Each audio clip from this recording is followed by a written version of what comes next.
এই মুসলমানদেরকে আলাদা করার জন্য, যেন সকল আলেমগণ এক প্ল্যাটফর্মে না থাকতে পারে। হক্কানি আলেমগণ, ইসলামী আন্দোলনের ব্যক্তিরা এক প্ল্যাটফর্মে যেন না আসতে পারে, এই জন্য ইসলামের দুশ্মনেরা, কাফিররা, বেঈমানরা, মুনাফিকরা এরা লক্ষ লক্ষ টাকা খরচ করছে। বিশেষ করে বর্তমান সময়ে একটি বিষয় অত্যন্ত সোশ্যাল মিডিয়াতে ঝড় উঠেছে, শিল্পী মশিউর রহমানের গানকে নিয়ে। বলেছে তোমার পীর, কি বলেছে আকাবির, কি বলেছে তোমার বাপ দাদারা। কি করেছে তোমার পীর, কি করেছে আকাবির, কি করেছে তোমার বাপ দাদারা। এসব কিছু ছাড়ো, কোরআন হাদিস জেনে শুনে তোমরা আঁকড়ে ধরো। দেখেন, আল্লাহ রাব্বুল আলামিন এই পৃথিবীতে মানবতার মুক্তির জন্য মহাগ্রন্থ আল কোরআনুল কারীম দিয়েছেন। কোরআনকে আমাদের সামনে রাখতে হবে, এরপর রাসূলুল্লাহ সাল্লাল্লাহু আলাইহি ওয়াসাল্লামের সুন্নাহকে সামনে রাখতে হবে। এরপর আপনি যদি এই দুটা থেকে সমাধান যদি পান, ইজমা আছে, কিয়াস আছে, হক্কানি আলেম উলামা আছে। বিশেষ করে কোরআনকে বাদ দিয়া, ইসলামকে বাদ দিয়া কখনো আমরা সঠিক পথে থাকতে পারি না। কঠিন বিষয় যদি দ্বন্দ্ব যদি হয়, তাহলে মনে রাখতে হবে কোরআন সুন্নাহর উপরে কিন্তু কিছু নেই। যদি কোরআন এক কথা বলে আর আপনার পীর যদি এক কথা বলে, দুই রকম যদি হয়, তাহলে নিঃসন্দেহে আপনাকে কোরআন মানতে হবে। যদি কোরআন এক কথা বলে আর আপনার আকাবির এক কথা বলে, নিঃসন্দেহে আপনি মুমিন হলে আপনাকে কোরআনকেই মানতে হবে। যদি কোরআন এক কথা বলে আর আপনার বাবা এক কথা বলে, তাহলে নিঃসন্দেহে আপনি যদি মুমিন হতে চান, আপনাকে কোরআনকে মানতে হবে। যদি কোরআন এক বক্তব্য দেয় আর আপনার শায়েখ এক বক্তব্য দেয়, যদি দুই রকম হয়ে যায় একই বিষয়, তাহলে অবশ্যই কোরআনকে মানতে হবে।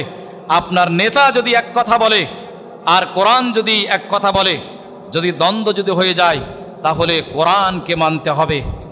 চ্যানেলটি সাবস্ক্রাইব করে আমাদের সঙ্গেই থাকুন। বিসমিল্লাহির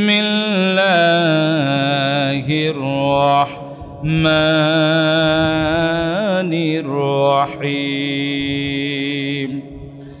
واعتصموا بحبل الله جميعا ولا تفرقوا. قال رسول الله صلى الله عليه وسلم: تركت فيكم أمرين لن تضلوا ما تمسكتم بهما كتاب الله وسنة رسوله. আমাদের প্রভু এক নবীর উম্মত, জীবন বিধান ওই শিবানী কোরআন। আমাদের প্রভু এক নবীর উম্মত, জীবন বিধান ওই শিবানী কোরআন। তবে কেন এক নও হে মুসলমান,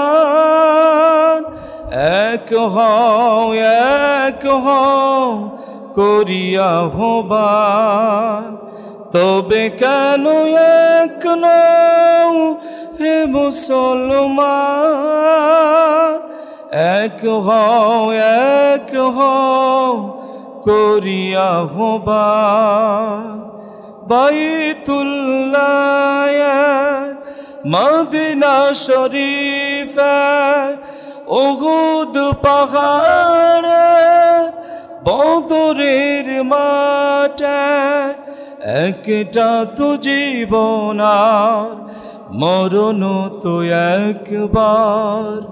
সকলের তরে আছে একই স্থান। তবে কেন এক নও হে মুসলমান, এক হও করিয়া আহ্বান। আলহামদুলিল্লাহ, মহান আল্লাহ তাআলার দরবারে শুকরিয়া আদায় করছি যে রব্বুল আলামিন আজকে পবিত্র জুমার দিনে মহান আল্লাহ তাআলা আমাদেরকে কবুল করেছেন। সে মহান মনিবের দরবারে আমরা শুকরিয়া আদায় করছি। সবাই পড়ছি আলহামদুলিল্লাহ।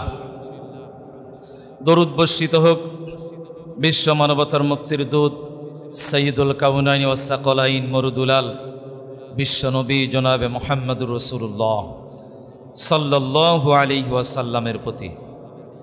সম্মানিত উপস্থিতি, আজকের এই পৃথিবীতে মুসলমানদের যে অধপতন, মুসলমানরা যে আজ বিচ্ছিন্ন, মুসলমানদের যে ভয়াবহ যে অবস্থা, এর মূলে রয়েছে অনৈক্য। আল্লাহ রাব্বুল আলামিন কোরআনুল কারীমের মধ্যে এবং বিশ্ব নবীর হাদিসের মধ্যে বারবার উল্লেখ করা হয়েছে মুসলমান জাতি যেন একত্রে থাকে, এক হয়ে থাকে। অথচ আমরা কি করি? আমরা দলে দলে বিভক্ত। আমরা যত দলে বিভক্ত হব, কাফির মুশরিক বেঈমানরা আমাদের পতন ঘটানোর জন্য, তাদের জন্য তত সহজ হবে। যখন আমরা এক প্ল্যাটফর্মে সবাই থাকব, তখন কাফির মুশরিক বেঈমানদের জন্য এটা অত্যন্ত কঠিন হয়ে যাবে। এক প্ল্যাটফর্মে থাকার কারণে পৃথিবীর কাফির মুশরিক বেঈমানরা আমাদেরকে আঘাত করার সাহস পাবে না। তাই আল্লাহ রাব্বুল আলামিন আমাদেরকে মহাগ্রন্থ, মহাকালের মহাবিশ্বয় কুরআনুল কারীমের মধ্যে আল্লাহ রাব্বুল আলামিন বলছেন, ওয়া'তাসিমু বিহাবলিল্লাহি জামিআন ওয়া লা তাফাররাকু। তোমরা আল্লাহ পাকের রজ্জুকে আঁকড়ে ধরো। আই আল কুরআনুল কারীমকে, আল্লাহর বিধানকে তোমরা আঁকড়ে ধরো। এখান থেকে, ইসলাম থেকে, কোরআন থেকে, এই জীবন বিধান থেকে তোমরা বিচ্ছিন্ন হইও না। বিদায় হজের ভাষণে লক্ষাধিক সাহাবীর সামনে আপনার আমার কলিজার টুকরা বিশ্বনবী জনাবে মুহাম্মদুর রাসূলুল্লাহ সাল্লাল্লাহু আলাইহি ওয়াসাল্লাম জানিয়ে দিয়েছেন, তারাকতু ফীকুম আমরাইন লান তাদিল্লু মা তামাসসাকতুম বিহিমা কিতাবাল্লাহি ওয়া সুন্নতি রাসূলি। যদি তোমরা দুটি জিনিস আঁকড়ে ধরতে পারো, কখনো তোমরা গুমরা হবে না, পথভ্রষ্ট হবে না, কখনো তোমরা লাঞ্ছিত বঞ্চিত হবে না। তার এক নম্বর হলো আল কোরআনুল কারীম, দ্বিতীয় নম্বর হলো রাসূল সাল্লাল্লাহু আলাইহি সাল্লামের সুন্নাহ, আই আদর্শ। আজকে যদি বাংলাদেশের দিকে যদি আমরা তাকাই, দলে দলে বিভক্ত হয়ে গেছে। ইসলামের মধ্যে অসংখ্য ভাগাভাগি। কেউ বা অমুক পীরের মরিদ, কেউ বা অমুক ইসলামী আন্দোলন করে, কেউ বা বিভিন্ন দলে দলে বিভক্ত হয়ে আজ তাদের কর্মসূচি বাস্তবায়নের জন্য তারা নিজস্ব প্রক্রিয়ায় চলছে। কিন্তু যদি সকল মুসলমান বাংলাদেশের জনগণ, আপামর ইমানদার মুসলিম যদি এক প্ল্যাটফর্মে যদি আসে, তাহলে ইসলাম কায়েম করা, ইসলাম সুপ্রতিষ্ঠিত করা অত্যন্ত সহজ হয়ে যাবে বলে সুবহানাল্লাহ। আল্লাহ রাব্বুল আলামিন মুসলমানদেরকে প্রজ্ঞা দিয়েছেন, জ্ঞান দিয়েছেন, হিকমা দিয়েছেন, সব কিছু দিয়েছেন। কিন্তু আপনারা হয়তো জানেন না, এই মুসলমানদেরকে আলাদা করার জন্য, যেন সকল আলেমগণ এক প্ল্যাটফর্মে না থাকতে পারে, যেন সকল ভালো ব্যক্তিগুলি একই জায়গায় না থাকতে পারে, হক্কানি আলেমগণ, ইসলামী আন্দোলনের ব্যক্তিরা এক প্ল্যাটফর্মে যেন না আসতে পারে, এই জন্য ইসলামের দুশ্মনেরা, কাফিররা, বেঈমানরা, মুনাফিকরা এরা লক্ষ লক্ষ টাকা খরচ করছে। বিশেষ করে বর্তমান সময়ে একটি বিষয় অত্যন্ত সোশ্যাল মিডিয়াতে ঝড় উঠেছে, যে শিল্পী মশিউর রহমানের গানকে নিয়ে। কি করেছে তোমার পীর, কি করেছে আকাবির, কি করেছে তোমার বাপদাদারা, এসব কিছু ছাড়ো, কোরআন হাদিস জেনে শুনে তোমরা আঁকড়ে ধরো। দেখেন, আল্লাহ রাব্বুল আলামিন এই পৃথিবীতে মানবতার মুক্তির জন্য মহাগ্রন্থ আল কোরআনুল কারীম দিয়েছেন। কোরআনকে আমাদের সামনে রাখতে হবে, এরপর রাসূলুল্লাহ সাল্লাল্লাহু আলাইহি ওয়াসাল্লামের সুন্নাহকে সামনে রাখতে হবে। এরপর আপনি যদি এই দুটা থেকে সমাধান যদি পান, ইজমা আছে, কিয়াস আছে, হক্কানি আলেম ওলামা আছে, বিশেষ করে কোরআনকে বাদ দিয়া, ইসলামকে বাদ দিয়া কখনো আমরা সঠিক পথে থাকতে পারি না। কোরআনকে বাদ দিয়া, সুন্নাহকে বাদ দিয়া কখনো আমরা জান্নাতের আশা করতে পারি না। সম্মানিত উপস্থিতি, মহাকালের মহাবিশ্বয় মহাগ্রন্থ আল কোরআনুল কারীমের মধ্যে আল্লাহ রাব্বুল আলামিন এই বিষয়ে বলছেন, ওয়া ইযা ক্বিলা লাহুম তাআলাউ ইলা মা আনসালাল্লাহু ওয়া ইলার রাসূলি ক্বালু হাসবুনা মা ওয়াজাদনা আলাইহি আবাআনা ইলা আখির আয়াত।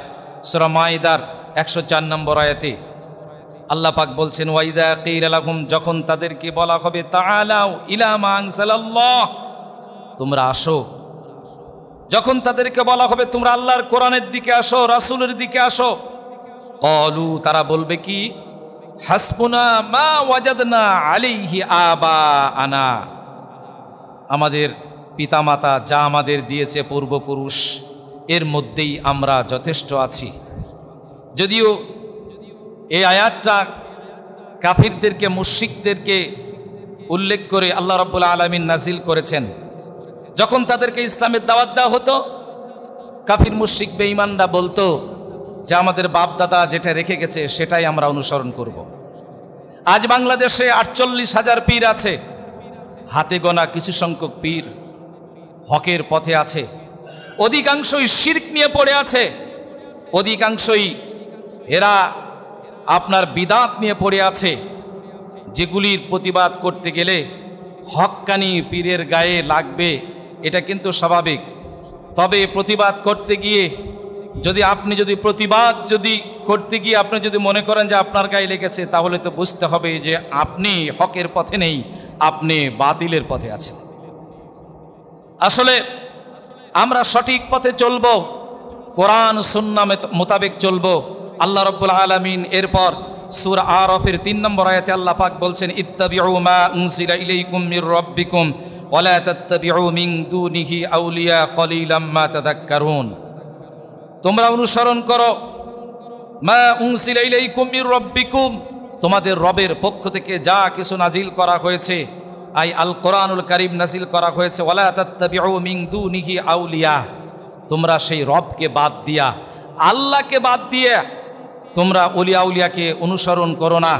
কারণ তোমাদের ওলি সে পথভ্রষ্ট হতে পারে, হকের উপরও থাকতে পারে, কিন্তু কোরআন এবং সুন্নাহর মধ্যে কোনো ভুল নেই। এই দুইটা জিনিস যখন তুমি আঁকড়ে যখন ধরবে, তখন তুমি সঠিক পথের ওপর থাকবে।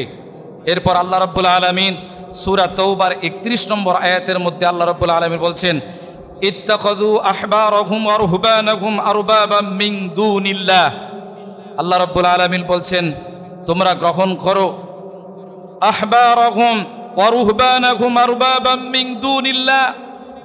আল্লাহ পাক আফসোস করে বলছেন তোমরা তোমাদের পণ্ডিতদেরকে তোমরা গ্রহণ করো, এবং যারা জীবন বৈরাগী, বিশেষ করে জীবন থেকে, ইসলাম থেকে যারা দূরে, তাদেরকে তোমরা অনুসরণ করো, গ্রহণ করো। আর বা অর্থাৎ প্রভু হিসাবে, মালিক হিসাবে, মিন দুনিল্লাহ, আল্লাহ পাককে বাদ দিয়া। সম্মানিত উপস্থিতি, আমাদের একটা বিষয় খেয়াল করতে হবে, সকল সমস্যার সমাধান দিতে পারে আল কোরআন, আর এই আল কোরআনের ব্যাখ্যা কিন্তু হাদিস। এই কোরআন এবং হাদিস আমরা কোথা থেকে পেয়েছি, এই বিষয়টাও কিন্তু আমাদের জানতে হবে। যদি আপনাকে আমি প্রশ্ন যদি করি, আপনাকে যদি বলি এই থাকলো কোরআন আর এই থাকলো হাদিস, আপনি এগুলো পড়ে আপনি আমল করেন, অনেক বিষয় আপনি বুঝবেন না, অনেক বিষয় আপনি জানতে পারবেন না। হক্কানি আলেমরা যদি এবং হক্কানি আকাবির যদি সামনে যদি থাকে, এই সিলসিলার মধ্যে আপনি যদি থাকেন, তাহলে সঠিক বিষয়গুলি, হাদিসের ব্যাখ্যাগুলি, সঠিক কোরআনের তাফসিরগুলি আপনি কিন্তু বুঝতে পারবেন না। কারণ কোরআন এবং হাদিস আপনাকে দিলে একা একা পড়ে বুঝবেন না উস্তাদ ছাড়া। ঠিক তদ্রূপ হক্কানি আলেম এবং হক্কানি আকাবির দরকার। তবে একটা বিষয় মনে রাখতে হবে, আপনার আমার সামনে যদি, আপনার এবং আমার সামনে বিশেষ করে কঠিন বিষয় যদি, দ্বন্দ্ব যদি হয়, তাহলে মনে রাখতে হবে কোরআন সুন্নাহর উপরে কিন্তু কিছু নেই। যদি কোরআন এক কথা বলে আর আপনার পীর যদি এক কথা বলে, দুই রকম যদি হয়, তাহলে নিঃসন্দেহে আপনাকে কোরআন মানতে হবে। যদি কোরআন এক কথা বলে আর আপনার আকাবির এক কথা বলে, নিঃসন্দেহে আপনি মুমিন হলে আপনাকে কোরআনকেই মানতে হবে। যদি কোরআন এক কথা বলে আর আপনার বাবা এক কথা বলে, তাহলে নিঃসন্দেহে আপনি যদি মুমিন হতে চান আপনাকে কোরআনকে মানতে হবে। যদি কোরআন এক বক্তব্য দেয় আর আপনার শায়েখ এক বক্তব্য দেয়, যদি দুই রকম যদি হয়ে যদি যায় একই বিষয়, তাহলে অবশ্যই কোরআনকে মানতে হবে। আপনার নেতা যদি এক কথা বলে আর কোরআন যদি এক কথা বলে, যদি দ্বন্দ্ব যদি হয়ে যায়, তাহলে কোরআনকে মানতে হবে। সম্মানিত উপস্থিতি, তাই তো বিশ্বনবী জনাবে মুহাম্মদ রাসূলুল্লাহ সাল্লাল্লাহু আলাইহি ওয়াসাল্লাম বিদায় হজের ভাষণে বলেছেন, তারাকতু ফীকুম আমরাইন লান তাদিল্লু মা তামাসসাকতুম বিহিমা কিতাবাল্লাহি ওয়া সুন্নাতি রাসূলি। তোমরা কখনো পথভ্রষ্ট হবে না, তোমরা গুমরাহী হবে না যতক্ষণ পর্যন্ত তোমরা দুটি জিনিস ধরে রাখবে, এক হলো আল্লাহর কোরআন আর এক হলো রাসূলের সুন্নাহ। সম্মানিত উপস্থিতি, যেই কোরআনকে আমরা পড়ি না, কোরআনকে আমরা মানার চেষ্টা করি না, কোরআন আমরা সহিশুদ্ধভাবে পড়তে জানি না, চিন্তা করে দেখুন এই কোরআন না জানার কারণে, না মানার কারণে অসংখ্য মানুষ এরা শিরক করছে, ইসলাম থেকে দূরে থাকছে। বিশেষ করে কোরআনের নাম দিয়ে মানুষ অন্যায় পথে ধাবিত হচ্ছে। কোরআনের সঠিক জ্ঞান যদি থাকতো তাহলে কিন্তু তারা এই অন্যায় কাজগুলি করতো না। মনে রাখবেন, কাল কিয়ামতের ময়দানে আল্লাহ রাব্বুল আলামিন কিছু সংখ্যক বান্দাদের বিরুদ্ধে তার নবী দিয়ে মামলা করবেন। বিশ্বনবী জনাবে মুহাম্মদুর রাসূলুল্লাহ সাল্লাল্লাহু আলাইহি ওয়াসাল্লাম জানিয়ে দিয়েছেন, কিয়ামতের ময়দানে বিশ্বনবী বলবেন, আমি কিছু সংখ্যক আমার উম্মতের বিরুদ্ধে মামলা করব। আল্লাহ রাব্বুল আলামিন সূরা ফুরকানের 30 নম্বর আয়াতের মধ্যে জানিয়ে দিয়েছেন, অকালার রাসূল ইয়া রাব্বি ইন্না কওমি ইত্তাখাযু হাযাল কুরআনা মাহজুরা। যারা বিশ্বনবী কাল কিয়ামতের ময়দানে যাদের বিরুদ্ধে মামলা করবেন, এরা কারা? যারা আল্লাহর কোরআনকে দুনিয়াতে পাওয়ার পর পরিত্যক্ত অবস্থায় রেখে দিয়েছে। পরিত্যক্ত অবস্থায় রেখে দিয়েছে কারা? কোরআনের নির্দেশ যারা পালন করল না এবং কোরআনের নির্দেশগুলি মানতেও দিল না, কোরআনের পরিবেশ যারা চায় এদের বিরোধিতা করল, তাদের বিরুদ্ধে আল্লাহর নবী বিশ্বনবী মামলা করবেন, বলি নাউজুবিল্লাহ।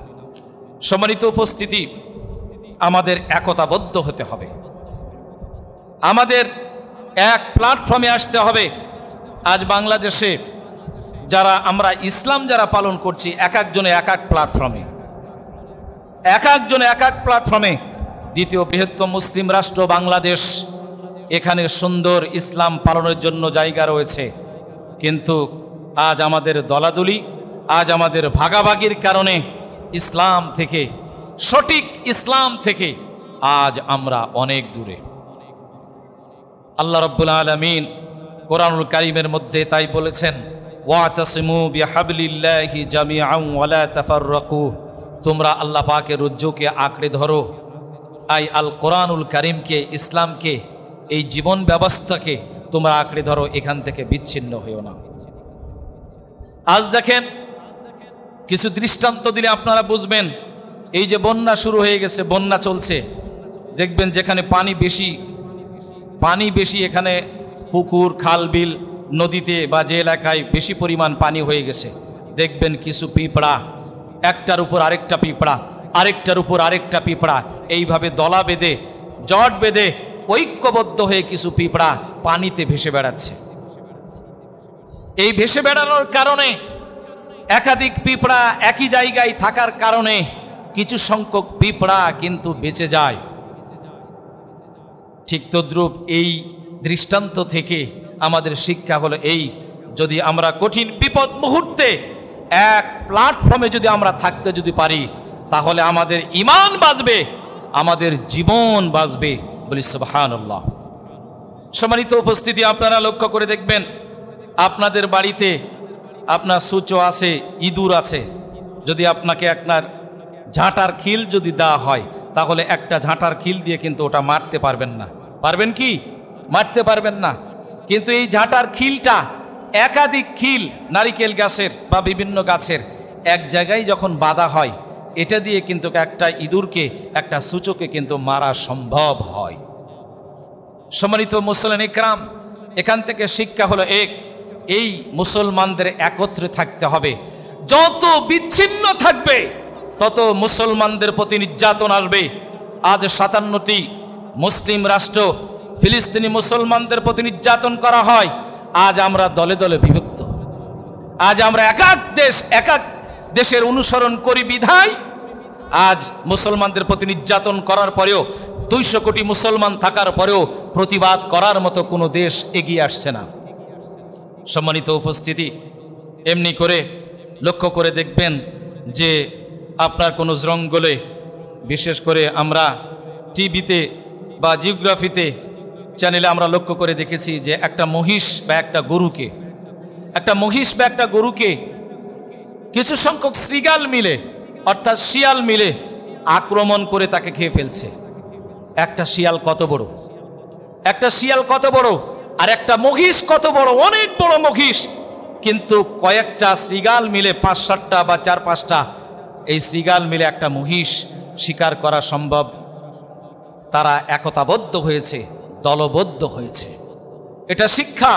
সম্মানিত উপস্থিতি, মুসলমানরা যতদিন পর্যন্ত এক প্ল্যাটফর্মে না আসবে ততদিন পর্যন্ত কিন্তু মার খাবেই।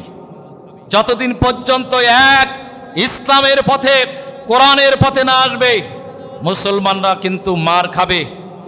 আগামী দিন আরো কঠিন অবস্থা কিন্তু মুসলমানদের আসবে। সম্মানিত উপস্থিতি, আজ আমাদের দেশের বা এই গোটা পৃথিবীর যে অবস্থার দিকে তাকালে, ওই যে 3 অন্ধ বন্ধু হাতি দেখার কাহিনীর কথা মনে পড়ে যায়। 3 বন্ধু হাতি দেখতে গেছে, 3 জনেই চোখে দেখে না। একজনে যাওয়ার পর, দেখে আসার পর জিজ্ঞাসা করছে, হাতি কেমন দেখলে? বলছে, হাতি তো একটা খাম্বার মতো, অর্থাৎ ও তো চোখে দেখে না, শুধুমাত্র হাতির পাটা হয়তো স্পর্শ করেছে। সে বলছে, কি হাতিটা কিসের মতো? খাম্বার মতো, হাতির পা শুধু ধরেছে। আরেকজনকে, অন্ধ ব্যক্তি, সে হাতি দেখতে গেছে, চোখে দেখে না, হাতির গা এইভাবে স্পর্শ করেছে। তাকে যখন জিজ্ঞাসা করা হলো যে হাতি কেমন, সে বলছে, হাতি তো একটা ওয়ালের মতো, একটা দেওয়ালের মতো। এরপর আরেকজনকে জিজ্ঞাসা করা হলো, সেও হাতি দেখতে গেছে, কিন্তু সেও অন্ধ। তাকে জিজ্ঞেস করা হলো যে হাতি কেমন, সে বলছে, হাতি তো কুলার মতো, অর্থাৎ কানটা স্পর্শ করেছে। আজ আমরা ইসলামের মধ্যে, ইসলাম কমপ্লিট কোড অফ লাইফ, ইন্নাদ-দীন ইনদাল্লাহিল ইসলাম, পরিপূর্ণ জীবন ব্যবস্থা। আজ আমরা টুপি নিয়ে পড়ে আছি, কেউ বা জিকির নিয়ে পড়ে আছি, কেউ বা শুধু জিহাদ নিয়ে পড়ে আছি, কেউ বা এক একটা বিষয় নিয়ে পড়ে আছি। অথচ সমস্ত বিষয়ের নাম Islam is the complete code of life. সকল বিষয়কে একত্রিত করার নাম হলো ইসলাম। বলি সুবহানাল্লাহ। আমাদের অবস্থা হয়েছে ওই হাতি দেখার মতো। আপনার আমার মধ্যে কমপ্লিট কোরআনের এই আলো যদি আমাদের মধ্যে যদি থাকে, তাহলে আফাতুমিনুনা বিবাদিল কিতাবি ওয়া তাকফুরুনা বিবাদ, তোমরা কিতাবের কিছু অংশ মানবে আর কিছু অংশ মানবে না, তা হবে না। যদি এটা তোমরা করো, দুনিয়াতে লাঞ্ছিত হবে, পরকালে তোমাদেরকে কঠিন আযাবে নিবতিত করা হবে। বলি নাউযুবিল্লাহ। সম্মানিত উপস্থিতি, তাই আসুন, মুসলমানদের ঐক্য আমাদের জন্য একান্ত প্রয়োজন। ঐক্য ছাড়া আগামী দিন মুসলমানদের কঠিন অবস্থা আগামী দিন আসছে। সম্মানিত উপস্থিতি, আল্লাহ রাব্বুল আলামিন কোরআনুল কারীমের মধ্যে যেই ঘোষণা করেছেন, ওয়া'তাসিমু বিহাবলিল্লাহি জামিআন ওয়া লা তাফাররাকু, তোমরা আল্লাহর কোরআনকে, তোমরা আল্লাহর বিধানকে আঁকড়ে ধরো, এখান থেকে তোমরা বিচ্ছিন্ন হয় না। সম্মানিত উপস্থিতি, যাকে ভালোবাসলে, যাকে আঁকড়ে ধরলে, কোনোদিন সেখান থেকে কোনোদিন কষ্ট পাবেন না, কোনো কিছু হারাবেন না। দুনিয়াতে আপনি যাকেই আপনি ভালোবাসেন আপনাকে আঘাত করতে পারে, দুনিয়াকে যাকে আপনি আঁকড়ে ধরেন সে একদিন আপনাকে ছেড়ে দিবে। কিন্তু আল্লাহর কোরআনকে আঁকড়ে ধরার কারণে কাল কিয়ামতের ময়দানে আল কোরআন হুজ্জাতুল লাকা ওয়া আলাইক, কোরআন আপনার আমার পক্ষে কিংবা বিপক্ষে সাক্ষ্য দেবে। বলি সুবহানাল্লাহ। সম্মানিত উপস্থিতি, আজ মুসলমানদের ঐক্যের জন্য আল্লাহ রাব্বুল আলামিন প্ল্যাটফর্ম দিয়েছেন। দেখেন, মুসলমানরা যেন একই স্থানে থাকে, একতাবদ্ধ যেন থাকে, একই ছায়ায় যেন থাকে, একই ছাতার তলে যেন থাকে। আল্লাহ পাক কিন্তু বিধান দিয়েছেন। কেমন বিধান দিয়েছেন? প্রতিদিন এক মুসলমান আরেক মুসলমানের যেন 5 বার দেখা হয়। কয়বার? 5 বার যেন দেখা হয়। সেজন্য 5 ওয়াক্ত সালাতের ব্যবস্থা করেছেন। বলি সুবহানাল্লাহ। ঐক্যবদ্ধতার জন্য 5 ওয়াক্ত সালাত আপনি ব্যবসা বাণিজ্য করার কারণে হয়তো নাও দেখা হতে পারে, সেই জন্য আল্লাহ রাব্বুল আলামিন পরবর্তী এই মুসলমানদেরকে ঐক্যবদ্ধ করার জন্য একটা প্ল্যাটফর্ম দিয়েছেন। সেটা হলো জুমার নামাজ। সপ্তাহে একদিন 5 ওয়াক্ত সালাতে হয়তো নাও থাকতে পারেন, জুমার সালাতে একদিন দেখা হবে। সেই দিন কোরআন সুন্নাহ মোতাবেক ইসলামের আলোকে বক্তব্য হবে। একই প্ল্যাটফর্মে নিয়ে আসার জন্য এই প্ল্যাটফর্ম আজকের এই জুমা। যদি জুমার দিনে কেউ যদি না যদি থাকে, কেউ যদি দূর দূরান্তে যদি থাকে, তাহলে দ্বিতীয় মুসলমানদেরকে একতাবদ্ধ করার কারণে আল্লাহ রাব্বুল আলামিন ঈদের সালাত দিয়েছেন। কমপক্ষে বছরে 2 বার মুসলমানরা যেন এক প্ল্যাটফর্মে আসতে পারে, একই জায়গায় একই ছায়াতলে যেন আসতে পারে। এই জন্য 2 ঈদের সালাত আল্লাহ রাব্বুল আলামিন দিয়েছেন। এরপরও যদি আপনি এক প্ল্যাটফর্মে আসতে যদি না যদি পারেন, আল্লাহ পাক আরেকটি বিধান দিয়েছেন, যে জায়গার নাম ওকুফে আরাফা, আরাফার ময়দান। যে আরাফাতের ময়দানে না গেলে হজ হবে না। যে আরাফাতের ময়দানে হাজিদের জন্য যাওয়া ফরজ। যে আরাফাতের ময়দানে লক্ষ লক্ষ, শুধু একটা দেশ থেকে নয়, একটা মহল্লা থেকে নয়, একটা মহাদেশ থেকে নয়, গোটা পৃথিবীর সকল মুসলমানগুলি হজ করতে গিয়ে আরাফাতের ময়দানে যাবে। লাব্বাইক আল্লাহুম্মা লাব্বাইক লা শারীকা লাক লাব্বাইক ইন্নাল হামদা ওয়ান নি'মাতা লাকা ওয়াল মুলকু লা শারীকা লাক। তালবিয়া পাঠ করতে করতে একই সেলাইবিহীন কাপড়ে সে আরাফার ময়দানে একত্রিত হবে এবং সেখানে খুতবা হবে মুসলমানদেরকে এক প্ল্যাটফর্মে এক ছায়াতলে নিয়ে আসার জন্য। এর অর্থ হলো এটাই, 5 ওয়াক্ত সালাত থেকে আরাফাতের ময়দান পর্যন্ত মুসলমানদেরকে এক প্ল্যাটফর্মে নিয়ে আসার জন্য আল্লাহ রাব্বুল আলামিনের নির্দেশ দিচ্ছেন, ওয়াতাসিমু বিহাবলিল্লাহি জামিআন ওয়া লা তাফাররাকু। এরপরও যদি মুসলমানরা এক প্ল্যাটফর্মে যদি না যদি আসে, তাহলে আগামী দিন করুণ অবস্থা মুসলমানদের কিন্তু আসবেই। আল্লাহ রাব্বুল আলামিন মুসলমানদেরকে সচেতন করার জন্য আল্লাহ পাক একাধিক শিক্ষা মুসলমানদেরকে দিয়েছেন। কিন্তু আজ আমরা ইসলাম থেকে, কোরআন থেকে অনেক দূরে। ইসলাম যতদিন মানবেন এই পৃথিবীতে শান্তিতে ততদিন থাকবেন, আর ইসলাম থেকে আপনি বিচ্ছিন্ন হবেন, মনে রাখবেন দুনিয়াতে লাঞ্ছিত হবেন, পরকালে আযাব ছাড়া আর ভাগ্যে আর কিছু জুটবে না। আল্লাহ রাব্বুল আলামিন আপনাকে আমাকে এই ইসলামের জীবন বিধান মানার জন্য মহাকালের মহাবিশ্বয় মহাগ্রন্থ আল কোরআনুল কারীম আল্লাহ পাক দিয়েছেন ১৫০০ বছর পূর্বে। এই কোরআনুল কারীম আপনার আমার জন্য পথ প্রদর্শক। এই কোরআন যদি আমরা আঁকড়ে ধরতে পারি, আর রাসূলের সুন্নাহ যদি আমরা আঁকড়ে ধরতে পারি, আল্লাহ রাব্বুল আলামিন আপনার আমার জিন্দেগি সুন্দর এবং সাফল্যমণ্ডিত করে দিবেন। বলি সুবহানাল্লাহ। সম্মানিত উপস্থিতি, আজ গোটা পৃথিবীর কাফির মুশরিক বেঈমানরা এক প্ল্যাটফর্মে কিন্তু চলে আসতেছে।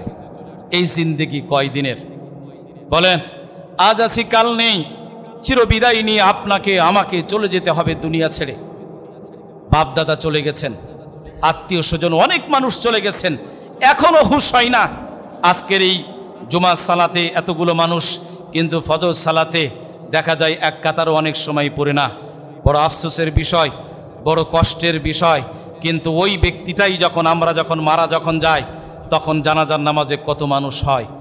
মনে রাখবেন, সালাত আপনাকে আদায় করতে হবে। আপনি যদি 5 ওয়াক্ত সালাত আদায় যদি না যদি করেন, কুকুর আর শিয়ালের মধ্যে আর আপনার মধ্যে কোনো পার্থক্য নেই। কুকুর আর শিয়ালের যেমন দাম নেই, আপনি সালাত আদায় করেন না, আপনারও ঠিক তদ্রুপ দাম নেই। এত মারাত্মক বেনামাজি যারা সালাত আদায় করে না, তারা হলো মান তারাকা সালাতা মুতাআম্মিদান ফাকাদ কাফারা, সে হলো কাফের হয়ে গেল। যে ব্যক্তি সালাত ছেড়ে দিল, সালাত থেকে দূরে থাকলো। আজ আমরা সালাত কিন্তু ছেড়ে দিই কাফের হওয়ার জন্য না, এমনিতেই কিন্তু সালাত ছেড়ে দিই। আজ আমরা জিকির আজগার ছেড়ে দিই, আল্লাহর নাম স্মরণ থেকে দূরে থাকি। আজ আমরা ইসলামী আন্দোলন থেকে দূরে থাকি, আজ আমরা সুন্নাহ থেকে দূরে থাকি। কোরআন না বোঝার কারণে, ইসলাম না বোঝার কারণে আজ আমরা হজ থেকে দূরে থাকি, যাকাত থেকে দূরে থাকি, ইসলাম না বোঝার কারণে। সম্মানিত উপস্থিতি, কয়দিনের দুনিয়া, কখন জানি প্রাণ পাখি চলে যাবে। আপনাকে আমাকে সেই দিন, যেই দিন আপনি আমি চলে যাব, মসজিদে মাইকিং হবে, অমুক ব্যক্তি আর নেই। এরপর দূর দূরান্ত থেকে লোকজন আসবে, আসার পরে চোখের পানি ফেলে কাঁদবে, কন্যাগুলি কান্না করবে, সন্তান কান্না করবে, স্ত্রী কান্না করবে, বাবা মা বেঁচে থাকলে কান্না করবে, বন্ধু বান্ধব কান্না করবে। কিন্তু তাদের কান্না কয়দিনের? গোরস্থানে নিয়ে চলে যাবে। গোরস্থানে নিয়ে যাওয়ার পরে জানাজা সম্পন্ন করার পরে তাড়াতাড়ি দাফন দিয়ে কিভাবে বাড়িতে আসব? বৃষ্টি আসছে, তাড়াতাড়ি বাড়িতে যাই। ওই যে কবরে রেখে আসলো, ওই যে আপনি আমি কবরে কিন্তু যাব, রেখে আসলো। 2-1 দিন কবরে পাশে গিয়ে দোয়া করলাম, মোনাজাত করলাম। আপনি চিন্তা করে দেখুন, আপনার আমার ভিতরে যদি সালাত যদি থাকে, নমনীয়তা ভদ্রতা যদি না থাকে, ইসলাম যদি থাকে, কবরে গিয়ে সেই অনন্তকাল সে আল্লাহর দরবারে আপনি আমি কি জবাব দিব? সম্মানিত উপস্থিতি, তাই আসুন আমরা ইসলামের পথে আসি, কোরআনের পথে আসি। এই জীবন স্থায়ী জীবন নয়। দুনিয়ার স্বার্থের কারণে আজ আমরা ইসলামকে ভুলে গেছি, দুনিয়ার স্বার্থের কারণে আজ আমরা ইসলামকে বিকৃত করছি, দুনিয়ার স্বার্থের কারণে আজ আমরা ইসলাম থেকে দূরে সরে যাচ্ছি। মনে রাখবেন, প্রতিটা কর্মের জন্য আল্লাহ রাব্বুল আলামিনের দরবারে হিসাব দিতে হবে। তাই আসুন আমরা ইসলামের পথে থাকি, কোরআনের পথে থাকি। আল্লাহ রাব্বুল আলামিন যেটা ঘোষণা করেছেন, ওয়াতাসিমু বিহাবলিল্লাহি জামিআন ওয়ালা তাফাররাকু, তোমরা আল্লাহ পাকের রজ্জুকে, আই আল কোরআনকে তোমরা আঁকড়ে ধরো, এখান থেকে তোমরা বিচ্ছিন্ন হও না। সম্মানিত উপস্থিতি, আল্লাহ রাব্বুল আলামিন, আল্লাহর যে বান্দা কোরআনকে অনুসরণ করবে, কোরআনকে মানবে, মনে রাখবেন আল্লাহ রাব্বুল আলামিন তাকে দুনিয়াতে শান্তিতে রাখবেন, পরকালে নাজাত দিবেন। কোরআন হলো আপনার আমার পক্ষে কিংবা বিপক্ষে সাক্ষ্য দিবেন। আল কোরআনু হুজ্জাতুল লাকা ওয়া আলাইক, কোরআন আপনার আমার পক্ষে কিংবা বিপক্ষে সাক্ষ্য দিবে। অসংখ্য এখানে আমার মুসল্লি ভাইরা আছেন, অনেকেই কিন্তু কোরআন শরীফ পড়া জানেন না, অনেকেই কিন্তু জানেন না। অনেকে এই না জানার কারণে কবরে গিয়ে কি জবাব দেবেন? কি জবাব দেবেন? আপনি এই বয়সে আপনি হিসাব জানেন, এই বয়সে আপনার ব্যবসা বাণিজ্যের হিসাব জানেন, আপনি সব কিছু করতে পারছেন, অথচ কোরআনুল কারীম শেখার জন্য বেশি সময় লাগে না। 1-2-3 মাস সময় দিলে কোরআন শিক্ষা অর্জন করা যায়, অথচ আমরা এখনো কোরআন শিখলাম না। বলেন, আপনার আমার চাইতে হতভাগা আর কে? যেই ব্যক্তি কোরআন শিখল না। আপনার কলিজার টুকরা সন্তানকে শিক্ষা দেওয়ার জন্য আপনি প্রাইভেট দিলেন, ইংরাজি শিখালেন। আপনার সন্তানকে অঙ্ক শেখানোর জন্য আপনি প্রাইভেট দিলেন। আপনার সন্তানকে পরীক্ষার জন্য প্রাইভেট দিলেন। আপনার সন্তানকে ম্যাথমেটিক্স এমনি করে যত গণিত আছে, যা কিছু আছে, সব কিছু শেখানোর জন্য আপনি টাকা পয়সা খরচা করলেন। কিন্তু আপনি আর আপনার কলিজার টুকরা সন্তান মহাকালের মহাবিস্ময় মহাগ্রন্থ আল কোরআনুল কারীম শিক্ষার জন্য আপনি 1 টাকাও জীবনে খরচা করলেন না, চেষ্টাও করলেন না। আল্লাহর দরবারে আপনি আমি কি জবাব দিব? সম্মানিত উপস্থিতি, এই কোরআনকে আমরা তেলাওয়াত করব। আজ দেখেন ঘরে ঘরে কিন্তু কোরআন তেলাওয়াত নেই। আগে ঘরে ঘরে কোরআন তেলাওয়াত শোনা যেত, ঘরে ঘরে বরকত হতো।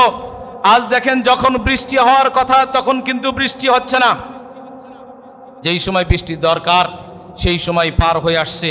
আবার গরম যেই সময় হওয়ার কথা অন্য সময় গরম হচ্ছে, যেই সময় শীত হওয়ার কথা অন্য সময় শীত হচ্ছে। আমাদের আসলে আমলটা কমে গেছে। কোরআন তেলাওয়াত যেই জমিনের উপরে হয় আল্লাহ রাব্বুল আলামিন সেই জমিনের উপর বারাকা দান করেন, বলি সুবহানাল্লাহ। যেই মহল্লায়, যেই তল্লাটে, যে করিয়াতে কোরআন তেলাওয়াত হয় সেখানে আল্লাহ পাকের বারাকা দান করে। আমরা তো কোরআন তেলাওয়াত করি না। আবার যারা ইসলাম এবং কোরআন তেলাওয়াত করতে চায় তাদের পরিবেশও তৈরি করে দিই না। আবার এক শ্রেণীর কপাল পোড়া আছে যারা এর বিরোধিতা করে। সম্মানিত উপস্থিতি, তাই আসুন কোরআনের সঙ্গে থাকতে হবে। কোরআনের সঙ্গে যদি থাকি তাহলে আল্লাহ রাব্বুল আলামিন আপনাকে আমাকে কোনোদিন ভুলে যাবেন না। আপনি যদি আপনার বন্ধুকে ভালোবাসেন একসময় কিন্তু আপনার বন্ধু ভুলে যাবে। আপনি যদি আপনার কোনো আত্মীয়কে একান্ত প্রিয়ভাবে ভালোবাসেন সেও কিন্তু স্বার্থের কারণে একসময় ভুলে যাবে। আপনি আপনার স্ত্রীকে বাসেন, ইসলামে এটা বৈধতা দিয়েছে, কিন্তু এই স্ত্রীও কিন্তু একদিন আপনাকে ভুলে যাবে। আপনার যে কলিজার টুকরা সন্তান, যার জন্য আপনার বুক জ্বালাপোড়া করে, সন্তান কেন মানুষের মতো মানুষ হয় না, যে সন্তানের জন্য এত কিছু করলেন, এই সন্তানও কিন্তু আপনাকে একদিন কিন্তু ভুলে যাবে।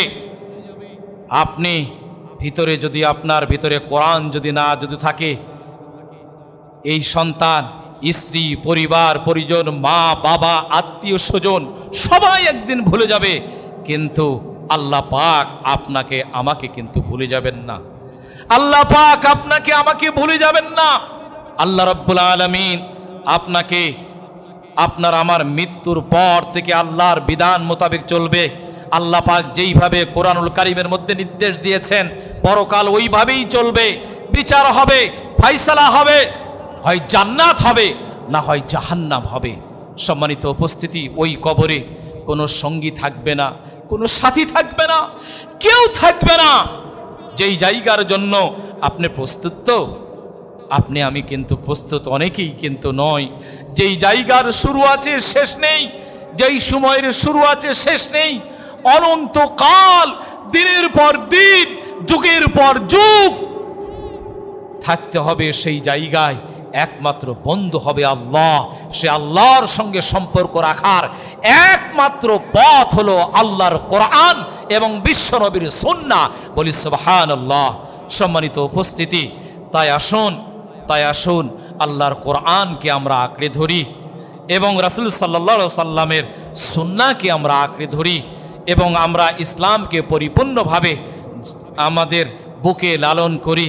আমরা সকল মুসলমানগুলি একই প্ল্যাটফর্মে আসি, তাহলে কাফির, মুশরিক, বেঈমানরা আজ গোটা পৃথিবীতে, আজ ফিলিস্তিনের প্রতি নির্যাতন করা হচ্ছে, আজ ভারতের কিছু কিছু জায়গায় মুসলমানদের প্রতি নির্যাতন করা হচ্ছে।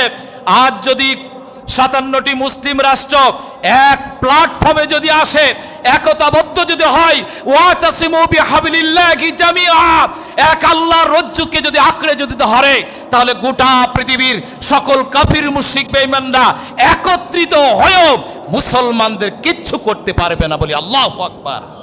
সম্মানিত উপস্থিতি, তাই আসুন কোরআনের পক্ষে, ইসলামের পক্ষে, একতার পক্ষে আমরা এক প্ল্যাটফর্মে আসি। আমরা দলে দলি ভুলে যাই, আমরা কে কোন পীরের মরিদ এটা আমরা ভুলে যাই, কে কোন আন্দোলনের নেতা এটা আমরা ভুলে যাই, কে কোন জুব্বা ব্যবহার করি এটা আমরা ভুলে যাই, কে কোন আদর্শ আমরা বুকে লালন করি এটা আমরা ভুলে যাই। আমরা শুধু কেবলমাত্র আল্লাহর কোরআন এবং রাসূল সাল্লাল্লাহু আলাইহি সাল্লামের সুন্নাহ আঁকড়ে ধরবো। আল্লাহ রাব্বুল আলামিন আমাদের সবাইকে এই তৌফিক দান করুন। সবাই বলুন আমিন। ওয়া আখিরু দাওয়ানা আনিল হামদুলিল্লাহি রাব্বিল আলামিন।